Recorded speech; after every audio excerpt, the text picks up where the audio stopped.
भयानक जंग के बीच खौफनाक साजिश का कच्चा चिट्ठा लेकर हाजिर हूं मैं, प्रशांत चुरहे। ईरान में प्रदर्शन दंगों में बदल रहे हैं और कई शहरों में जमकर आगजनी हो रही है। और अब तो ईरान के सर्वोच्च नेता अली खामनेई ने भी साफ कह दिया है कि इसकी सजा डोनाल्ड ट्रंप को मिलेगी। ट्रंप ने भी कह दिया है कि अगर अब एक भी प्रदर्शनकारी की ईरान में मौत हुई तो ईरान पर सबसे बड़ा हमला किया जाएगा। लेकिन इस बीच अमेरिका और इजराइल में ऐसा हंगामा शुरू हो गया जो ट्रंप और नेतन्याहू दोनों को सीधे बैकफुट पर ला सकता है।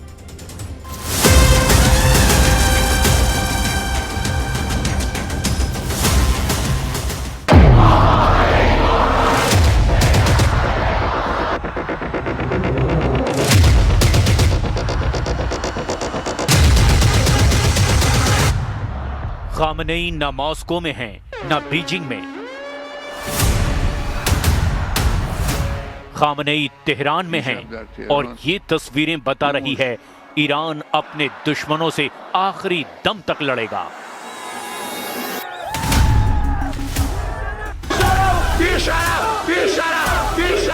इसमें कोई शक नहीं कि आर्थिक बदहाली को लेकर ईरान में प्रदर्शन इस गहराई तक पहुंचने की कोशिश में है कि तख्ता पलट हो जाए।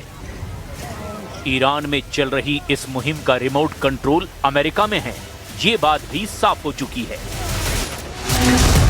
क्योंकि अमेरिका में रहने वाले रेजा पहलवी ने ईरान में प्रदर्शन तेज करने की मांग की है। रेजा पहलवी शाह मोहम्मद रेजा पहलवी के बेटे हैं, जिनके खिलाफ ईरान में 1979 में क्रांति हुई थी। लेकिन रेजा पहलवी की अपील के बावजूद ईरान के शहरों में ये भीड़ जुटी है। करीब 1.5 करोड़ की आबादी वाले तेहरान में ये लोग सड़क पर उतरे। अब देखिए ईरान के एक और शहर इस्फहान का ये मजमा। यहां सत्ता के खिलाफ नहीं बल्कि सत्ता के समर्थन में लोग जुटे हैं। खामनेई और उनके लीडरशिप को ये तस्वीरें बूस्टर डोज दे रही हैं। ईरान में सत्ता के खिलाफ प्रदर्शन के मुकाबले में ऐसी तस्वीर भी वायरल हो रही है। इससे साबित होता है कि ईरान में सब कुछ एक तरफा नहीं चल रहा। मुमकिन है ऐसे वीडियो की वजह से ही ट्रंप ने रेजा पहलवी से फिलहाल मुलाकात से इनकार कर दिया है। बताया गया कि मीटिंग के लिए ये सही वक्त नहीं है। जमहूरी इस्लामी